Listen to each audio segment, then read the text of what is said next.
آپ لوگوں کی ملاقات ہوئی، بتایا رہا 1999 کے بعد کوئی افغانستان کا پہلا کوئی ایسا شخص تھا جو ہے انڈیا آیا اور خاص طور پر دیوبند آیا. کس طریقے کی ملاقات رہی اور کیا کیا باتیں ہوئی آپ کو؟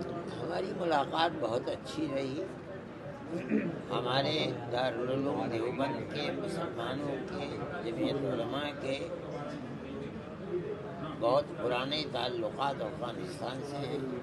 صرف پڑھنے پڑھانے کے نہیں، وہاں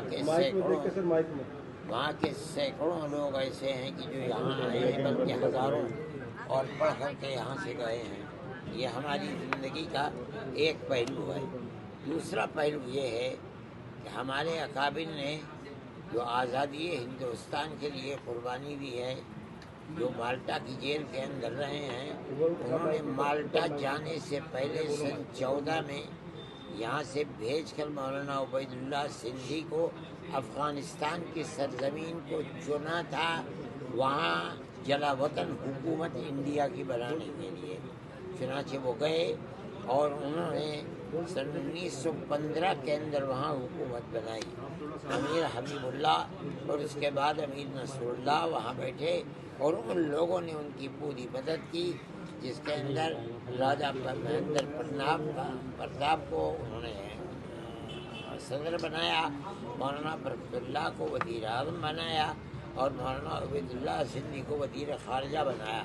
یہ ہندوستان کی ایسی تاریخ ہے کہ سوائے ہمارے اکابر کے کسی کے اندر یہ دمخم نہیں تھا کہ وہ دنیا کے اندر آزادی وطن کے لیے جلا وطن حکومت بنا سکتا. میں نے ان سے یہ بات کہی ہے کہ اس جلا وطن حکومت اور ملک کے اندر کوششوں کے نتیجے کے اندر ہندوستان آزاد ہوا ہے. ایک ایسی گورنمنٹ کو نکالا ہے جو یہ کہتی تھی کہ ہماری حکومت کے اندر سورج غروب نہیں ہوتا. وہ اس وقت سب سے طاقتور گورنمنٹ تھی. آپ لوگوں نے انہی سے لیا ہے افغانستان کے اندر، لے کر آپ نے انہی کی طرح دنیا کی بڑی طاقتوں کا مقابلہ کیا اور سب کو دھول چٹوائی اور نکال دیا. میں یہ سمجھتا ہوں کہ آپ کو یہ سبق ہمارے اکابر سے ملا ہے. انہوں نے اس کا انکار نہیں کیا، انہوں نے میری اس بات کو قبول کیا. میں یہ سمجھتا ہوں کہ ان کا ہندوستان میں آنا اور دارالعلوم دیوبند میں خاص طریقے پر آنا، اپنی مرضی کے اوپر آنا، یہ اس چیز کی دلیل ہے کہ وہ ہماری اس تاریخ کو سمجھتے اور جانتے ہیں اور یہ سمجھتے ہیں کہ ہم نے جو کچھ کیا ہے اس کا ثمرہ، اس کا پھل ہمیں دارالعلوم دیوبند ہی سے ملا ہے اور اسی کے لیے ہم کوشش کر رہے ہیں. آج وہ آئے ہیں، ہم خوشی کے ساتھ ان کو قبول کرتے ہیں. ہم نے ان کو اہلاً و سہلاً کہا اور ہم نے یہ کہا کہ ہماری محبت کا یہ پیغام آپ امیر المومنین کو جا کر دیں. آج بھی ہمارے دل کے اندر وہ جو جذبہ تھا کہ ہماری آزادی وطن کے لیے آپ کی زمین ہماری زمین بنے گی، وہ جذبہ آج بھی ہمارے دل کے اندر ہے. ہم اس کی قدر کرتے ہیں. حضرت مولانا حسین مدنی صاحب کس طریقے سے دیکھتے ہیں آپ، کتنا فائدے مند آنے والے دنوں میں ہونے والا ہے؟ یقیناً میں یہ سمجھتا ہوں کہ افغانستان جیسے لوگ جنہوں نے قبول نہیں کیا کسی غیر ملک کی اپنے تسلط کو، چاہے وہ دنیا کی سب سے بڑی طاقت ہو، اس طاقت کے ساتھ اگر اس ملک کے ہمارے تعلقات ہوں گے، پیار و محبت کے تعلقات ہوں گے، بھائی چارے کے تعلقات ہوں گے، تو ہمارے ملک کو اس سے بہت فائدہ پہنچے گا. کیا افغانستان کے طلبا کا کوئی ایسا معاہدہ ہوا داخلے کے لیے آئیں گے؟ یہ دونوں ملکوں کی سیاست کے اوپر ہے. اگر ہندوستان سے ان کو ویزا ملنے لگے گا، انہوں نے کہا ہے کہ ہم سے وزیر خارجہ نے وعدہ کیا ہے، ملے گا، بہت خوشی کی بات ہے.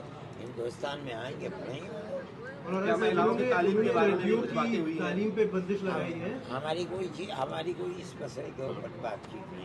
مولانا صاحب انہوں نے لڑکیوں کی تعلیم پہ بندش لگائی ہے، اس پہ کچھ مشورت، کچھ رائے نہیں، ہم سے کوئی بات ہی نہیں ہوئی اس مسئلے کے اوپر. آپ نے کچھ رائے نہیں دی اس پہ؟ نہ انہوں نے پوچھا نہ ہم نے رائے دی. آپ اگر ہمیں یاد دلا دیتے ہم یہ بھی بات کر لیتے. اور مولانا صاحب دیوبند جو ہندوستان کا ہے اور پاکستان کے دیوبند میں کچھ فرق ہے کیا؟ کوئی فرق نہیں، دیوبند میں نہیں. ہمارا جو مسلک ہے مذہبی، جس کے اوپر ہم چلتے ہیں، اس میں کوئی فرق نہیں ہے. نہ یہاں، نہ بنگلہ دیش میں، نہ پاکستان میں، نہ امریکہ میں، نہ سوئٹزرلینڈ میں جہاں مدرسے ہیں एक ही तरह के मदरसे हैं, एक ही मसलक है उनका। मदनी साहब, कल दिल्ली में एक प्रेस वार्ता हुई थी, उसमें केवल पुरुषों को बुलाया गया अफगानिस्तान के जो मैं नहीं जानता हूँ नहीं, लेकिन हम आपसे ये जानना चाह रहे हैं कि आपसे मुलाकात हुई है, महिलाओं के ऊपर जो अफगानिस्तान का विचार है उस पर आप कितना सहमत हैं? मैं ये समझता हूँ कि ये गलत है। मुझसे आज लोगों ने बताया कि ये गलत है। ये एक इत्तेफाक की बात है कि उसमें मर्द थे, औरतें नहीं थे। उन्होंने मना नहीं किया था औरतों के आने से। ये गलत है, ये प्रोपेगेंडा है। मैंने मुझसे ये कहा कि हमारे ताल्लुकात आपसे सिर्फ इल्मी नहीं है, बल्कि हिंदुस्तान की आज़ादी में आप लोगों का दखल है। हमारे अकाबिर ने जो आज़ादी की जंग लड़ी है, उसके लिए अफ़गानिस्तान की सरज़मीन को उन्होंने चुना था। वहाँ जा कर के आपके यहाँ उन्होंने जलावतन हुकूमत बनाई, जिसके मौलाना ये राजा बहंदर प्रताप और इसी तरह मौलाना बरकतुल्ला, इसी तरह मौलाना उबैदुल्ला सिंधी, कोई सदर है, कोई वज़ीर आज़म है, कोई वज़ीर खारिजा है। इसलिए आपका हमारे साथ सिर्फ इल्मी ताल्लुक़ नहीं है, बल्कि हिंदुस्तान की आज़ादी का भी ताल्लुक़ है। आप लोगों ने जो जंग आज़ादी में अमेरिका जैसी ताकत और रूस जैसी ताकत को धूल चटवाई है, हिंदुस्तान के अंदर हमारे अकाबिर ने सबसे बड़ी ताकत जो बरतानिया की ताकत थी उसको धूल चटवाई है। आपने ये सबक हमसे, हमारे बुजुर्गों से सीखा और आप उसमें कामयाब हुए। आपसे पहले हम कामयाब हुए थे। हमारी दुआ है कि आपकी हुकूमत कायम रहे और आप इसी तरह काम करते रहे। आपको लगता है कि इस मुलाकात से दोनों मुल्कों के रिश्ते जो हैं वो और बेहतर होंगे? यकीन इसकी दलील है कि हिंदुस्तान के वज़ीर खारजा ने अपना सफारतखाना खोलने का ऐलान कर दिया आज अखबारात के अंदर है। मौलाना अमीर खान मुत्तकी साहब जो आप दारुल देवबंद में तशरीफ लाए हैं, आखिरकार उनसे क्या वार्ता हुई आपकी? हमारी बात यही हुई है, ये ताल्लुकात आप देख रहे हैं अपनी आँख से कि हिंदुस्तान के मुसलमान को और दारुल को आपसे कितना वालिहाना ताल्लुक है। आपने देख लिया उसको। आप किस तरीके से देखते हैं इस पूरे प्रकरण को, जैसे वो हिंदुस्तान तशरीफ लाए?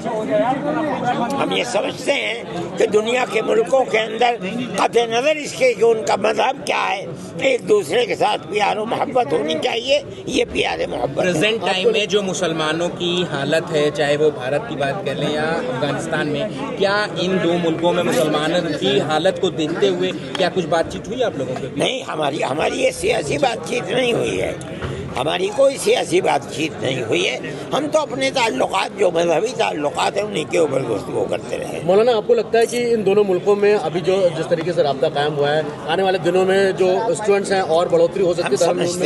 हम समझते हैं कि ये ताल्लुकात मजबूत होंगे और बढ़ेंगे।